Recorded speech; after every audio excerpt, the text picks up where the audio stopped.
In 1966, the Brazilian national football team, as the reigning champions for 2 consecutive years, arrived in England with the pride of kings. The Seleção then brought with them a generation of players seen as a blend of the immortal legends of 1958 and 1962, and the blossoming talents of the younger generation. The world expected a fiery samba dance, a miraculous hat trick of championships. But football always holds the most cruel scenarios. At Goodison Park, that dream shattered. The flamboyant style of play of the South Americans was stifled by the calculated and brutal tactics of their European opponents. Brazil was eliminated in the group stage, leaving behind the image of King of Football, Pele, limping off the pitch in tears. Nearly 60 years have passed since that haunting English summer. Time has veiled the black and white films in dust, and has also etched unexpected paths in the lives of those young men. Some have risen from failure to become living legends. Some have chosen the noble path of intellectual pursuits, and some geniuses have been forever left alone. Now, let us pause to listen to the story of the fate of the Samba dancers in the 1966 Brazilian national team.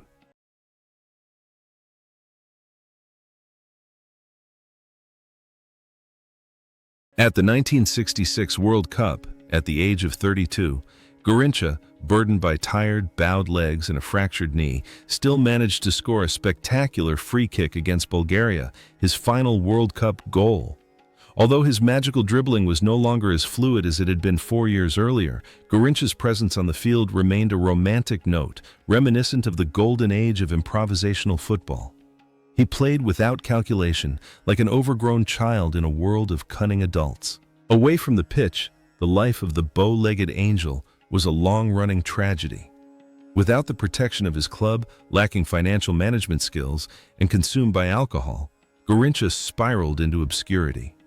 He once had a much-publicized relationship with the famous singer Elza Soares, but it ended in violence and tears. Garrincha, who once made the world laugh with his dribbling skills, spent his final years in poverty, loneliness, and illness. He was the most painful embodiment of the saying, talent and misfortune, an artist who only knew how to perform on stage but lost his way behind the scenes.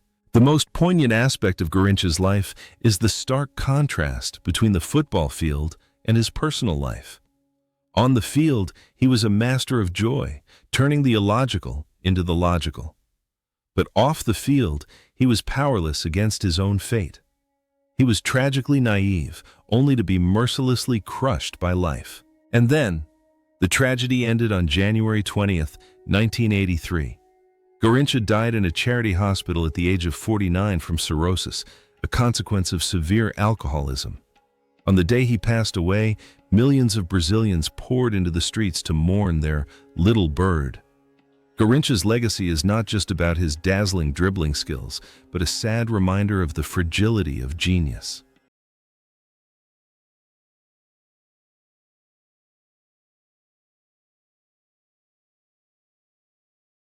Pele, in the Brazilian squad at the 1966 World Cup, at the age of 25 and at the peak of his career, arrived in England not just as a player, but as an icon, an Ore king that every defense longed to bring down. However, despite playing only 2 matches and scoring 1 goal, the image of Pele being relentlessly and brutally tackled by Bulgarian and Portuguese defenders, and then helplessly leaving the field with his cloak draped over his shoulders, became a haunting symbol of Brazil's downfall that year. And so, that brief but tragic performance perfectly encapsulated the class of a genius stifled by violence, of a king stripped of his throne before the eyes of the world. After the nightmares of 1966, Pele vowed never to play in the World Cup again. But fate had other plans for him. He returned in 1970, shining brightly like the sun to bring home the Jules Rimet Trophy for Brazil, solidifying his status as the greatest player of all time. Leaving Santos, he went to the New York Cosmos, sowing the seeds of love for football in America. Pele's life after retirement was a relentless journey of a global ambassador. He served as Minister of Sport, traveled the world to inspire, and became the most valuable brand face on the planet. He lived in dazzling glory, respected by heads of state, a life anyone would dream of. Pele always appeared with a radiant smile, sparkling white teeth, and good wishes for posterity, a living symbol of success and happiness. His greatness on the pitch seemed to perfectly mirror his life. On the field, Pele was unbeatable, and off the field, he was a true king, always maintaining a dignified, powerful, yet compassionate demeanor. He was a bridge between football and peace, between sport and culture. However, even a king's journey must come to an end. On December 29, 2022, the hearts of millions of fans were broken upon hearing the news of Pele's death at the age of 82 after a long battle with colon cancer. His passing marked the end of an era, but the legacy he left behind, over 1,000 goals and an immortal smile, will forever be a beacon illuminating humanity's love of football.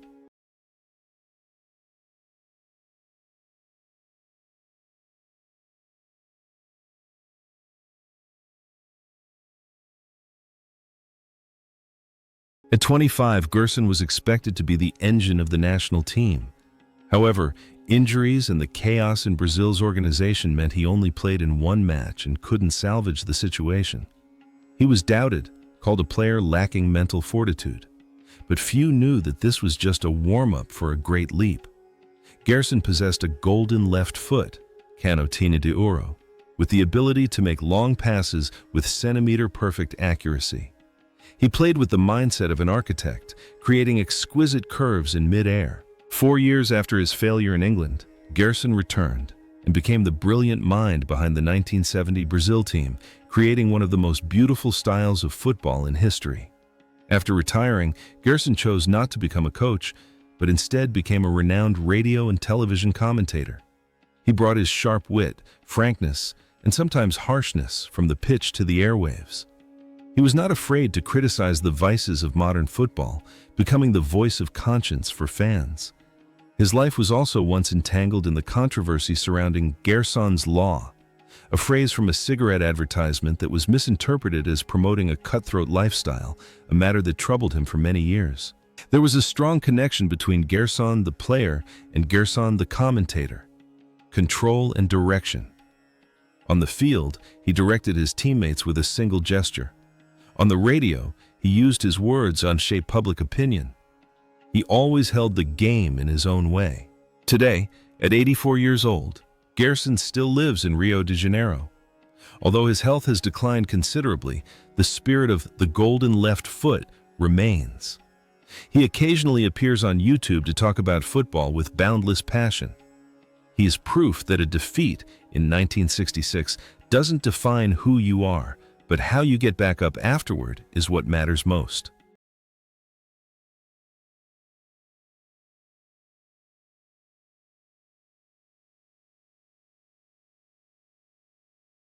Jairzinho emerged as a beacon of hope in the bleak landscape of Brazil in 1966. The then 21-year-old, deployed on the wing, possessed the power of a whirlwind. While not yet capable of carrying a struggling team, Jairzinho's speed, relentless attacking, and powerful style signaled the emergence of a true goal scorer. He was chosen to succeed Gorincha, a tremendous pressure, but also a driving force for him to rise to the top. After his failure in England, Jairzinho exploded onto the scene, becoming the World Cup whirlwind of 1970. He set an unprecedented record, scoring in every match of a World Cup, leading Brazil to victory. His club career was closely associated with Botafogo, where he was revered like a saint. After retiring from playing, Jairzinho did not choose a life of leisure. He embarked on a coaching career and possessed a particularly malleable eye for discovering young talent. He was the one who discovered the alien Ronaldo de Lima in the 1990s, opening a new chapter for world football. Unlike the wildness of Gorincha or the charisma of Pele, Jairzinho in real life is a practical, sharp, and passionate man dedicated to coaching. His strength and decisiveness on the pitch have been translated into unwavering dedication to nurturing young talent.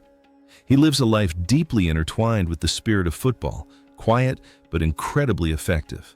Today, at 79 years old, Jairzinho is still living a healthy life in Rio de Janeiro. He regularly appears in the media to comment on football and share his glorious memories. The whirlwind of yesteryear is now a respected elder, but the flame of passion within him has never died out. He is a living witness, a link between the glorious past and the present of Brazilian football.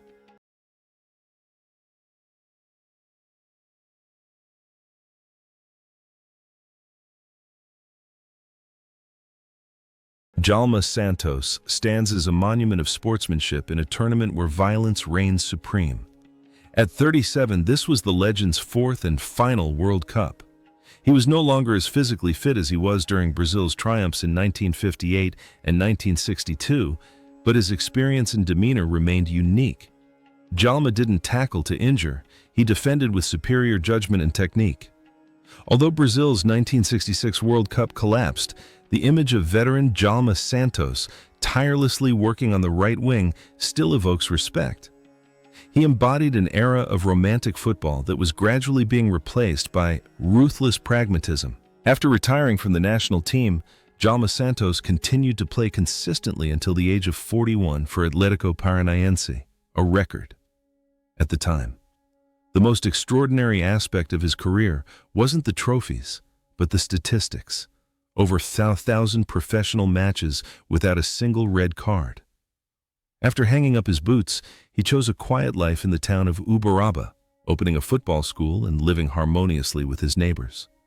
He turned down glamorous offers to enjoy simple pleasures, teaching children to play football with joy, not hatred. Djalma Santos's clean playing style strangely mirrored his life.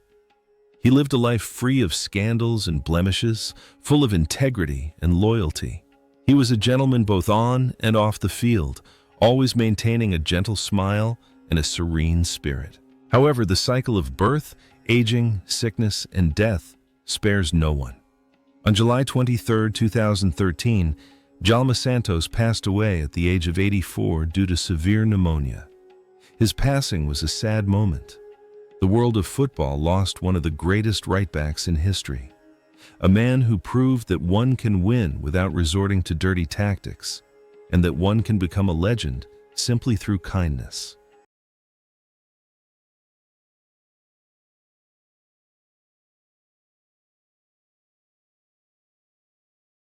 Gilmar, the goalkeeper of goalkeepers, was Brazil's goalkeeper in 1966. At 35, Gilmar was a steadfast pillar of support, having previously lifted the World Cup twice. His goalkeeping style was calm and elegant, rarely resorting to flamboyant dives due to his exceptional positioning. Although he couldn't save Brazil from the 1966 disaster caused by a leaky defense, Gilmar's class remains unquestionable. He was a gentleman in goal, providing absolute reassurance. After retiring from football, Gilmar continued to achieve success in business, a rarity among players at the time. He ran a large car dealership and lived a comfortable, peaceful life with his family in São Paulo. He was known for being quiet, polite, and always maintaining a respectable image. Gilmar avoided scandals, lived a private life, but always received the utmost respect from colleagues and fans. Gilmar's calm, almost icy demeanor on the pitch is a reflection of his cool head in real-life business. He represents a generation of players who are forward-thinking, who know how to use their fame to build a sustainable career. He is a shining example of professionalism and responsibility. However, in his final years, the veteran goalkeeper faced a serious illness. Just days after suffering a stroke and heart attack, on August 25, 2013, Gilmar passed away at the age of 83. He died just 1 year before the World Cup returned to Brazil, leaving behind immeasurable grief. He is remembered not only for his golden gloves of an era, but also as a kind gentleman until his last breath.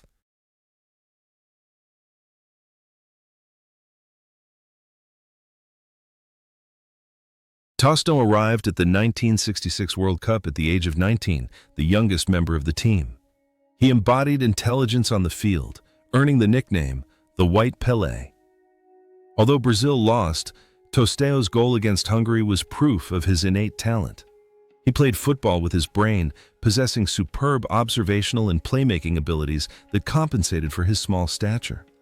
Tostão was a subtle, refined note amidst the vibrant symphony of Samba. However, Tostão's career was a series of harsh trials by fate. He suffered a retinal detachment after a football hit him in the eye, an injury that threatened to permanently take his sight. But with extraordinary willpower, Tostão underwent surgery and returned to help Brazil win the 1970 World Cup. Sadly, the fear of permanent blindness forced him to retire at the young age of 26, the prime of a footballer's career. But when one door closed, Tostão opened another equally brilliant one.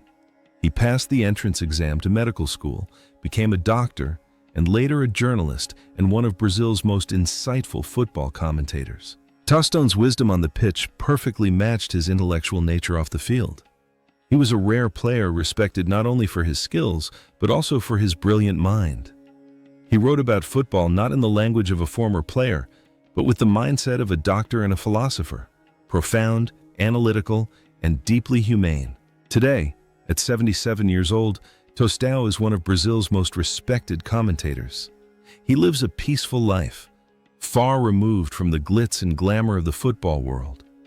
He is living proof that football isn't everything, and that a player can absolutely conquer other intellectual heights after leaving the pitch.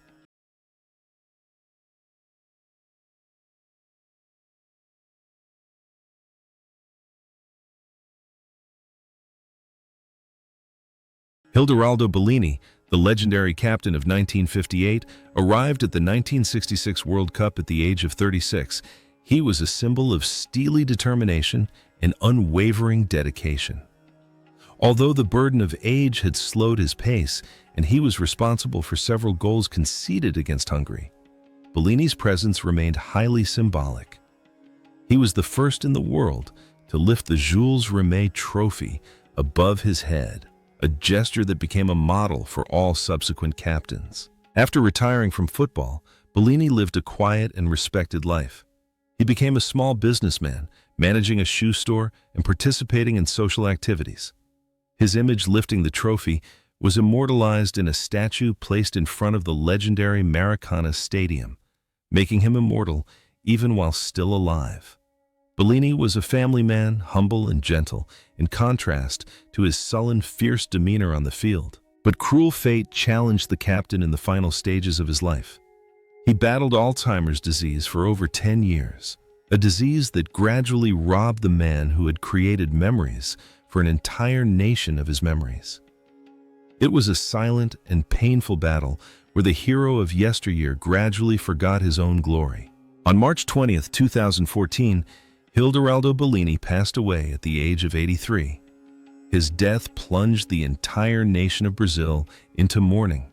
The great captain has returned to his motherland, but his statue in front of the Maracanã Stadium still stands there, tall and proud, a reminder for generations to come of a man who carried the weight of Brazilian football on his shoulders.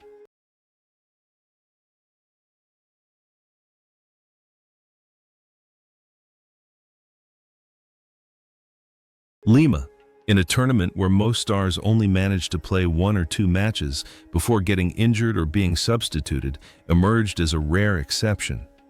And at the age of 24, he played the full 90 minutes in all 3 of Brazil's matches at the 1966 World Cup.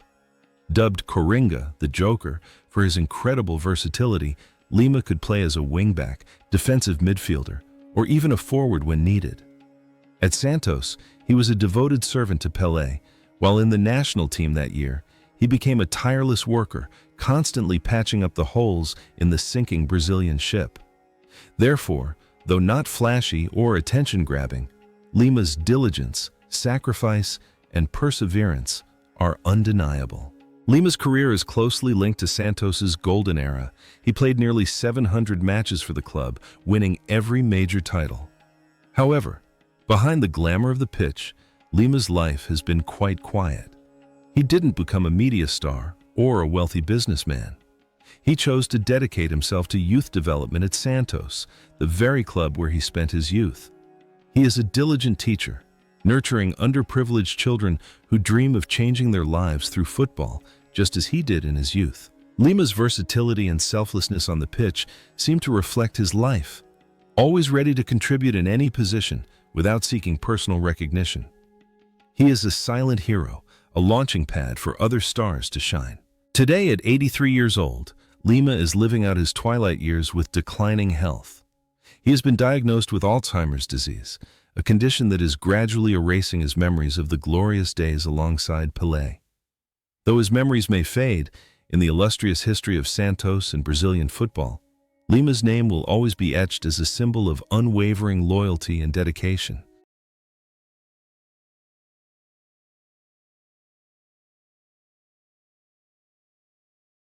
Manga embodies the harsh realities of the goalkeeper position.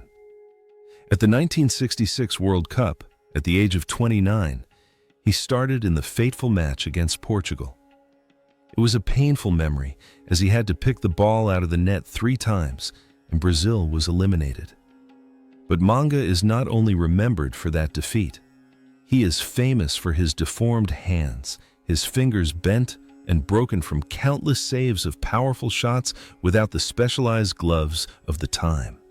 He caught the ball with instinct, with recklessness, and even with blood. Manga's career lasted an incredibly long time, until he was 45 years old. He became a legend not only in Brazil, with Botafogo and Internacional, but also in Uruguay, with Nacional. After retiring, Manga faced many financial and health difficulties. His years of flying took a heavy toll on his bones. He lived in exile and hardship in Ecuador before being brought back to Brazil thanks to donations from fans. Manga's deformed hands are the most powerful testament to sacrifice. On the field, he endured shots. Off the field, he suffered the harshness of old age and poverty. He represents the players of yesteryear, dedicating their entire bodies to their passion but lacking financial security in old age. Now, at 88 years old, Manga lives at the Retiro dos Artistas, Artists' Retirement Home, in Rio de Janeiro. This is the final resting place of a legend who once struck fear into countless strikers. Despite his mobility difficulties and reliance on government assistance, Manga maintains an optimistic smile. He is a living legend, reminding us of the price paid for glory on the football field.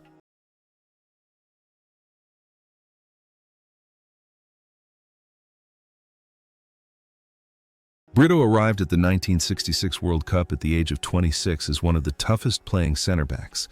He only played 1 match, but his courageous, fearless style of play and excellent physical condition left a strong impression. Brito wasn't the flamboyant center back like Bellini. He was a true gladiator. He was willing to do anything, even resort to dirty tricks to protect his goal. He was called the Rock because of his unwavering and tough nature. After the defeat in 1966, Brito became an irreplaceable part of the 1970 championship-winning team. He was the one doing the dirty work behind the scenes, allowing artists like Pele and Tostão to create the masterpieces above. Brito wandered through many major clubs in Brazil, such as Vasco da Gama, Flamengo, Corinthians. Everywhere he went, he was a leader. After retiring, he lived a rather private life, avoiding the media. He was known for his strong, straightforward personality, sometimes hot-tempered, but very honorable. Brito's intensity on the pitch is a reflection of who he is off the pitch, a man of action, without frills or embellishments. He protects his private life just as fiercely as he guards opposing strikers. Today, at 86 years old, Brito lives a secluded life in Rio de Janeiro. He rarely appears in public or attends commemorative events. He chooses to enjoy his old age with his children and grandchildren, keeping to himself the memories of his life-or-death battles on the football field. For him, the past is to be cherished, but present peace is what he values most.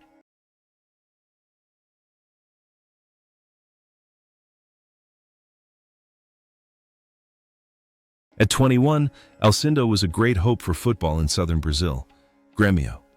He started the first 2 matches alongside Pele and Garrincha. Quick, powerful, and possessing a killer instinct, Alcindo was expected to share the goal-scoring burden. However, the immense pressure of wearing the yellow and green jersey and his lack of experience prevented him from finding the net. He left the tournament disappointed, but that wasn't the end of the road. Returning from England, Alcindo went on to become the greatest legend in the history of Grêmio, nicknamed Bugra. He scored hundreds of goals, becoming an idol for generations of fans in Porto Alegre. Later, he moved to Mexico to play for Club America and achieved great success there as well. In real life, Alcindo is a gentle, family-loving man, deeply connected to his homeland. He has dedicated much of his time after retirement to working for Grêmio, supporting young talents, and participating in community activities. There's an interesting contrast. On the pitch, Alcindo was a ruthless, goal-scoring machine. But off the pitch, he was a warm-hearted man, always focused on the community. He transformed the sadness of 1966 into motivation to build a massive legacy at the club level. However, the journey of this legend came to an end. On August 27, 2016, Alcindo passed away at the age of 71 due to complications from diabetes. He died in the very place where he was most loved, Porto Alegre. On the day of his funeral, thousands of Grêmio fans came to bid him farewell, mourning the most outstanding son of the team. Alcindo's legacy lies not in the World Cup, but in the hearts of the working people of southern Brazil, where he will forever be a king.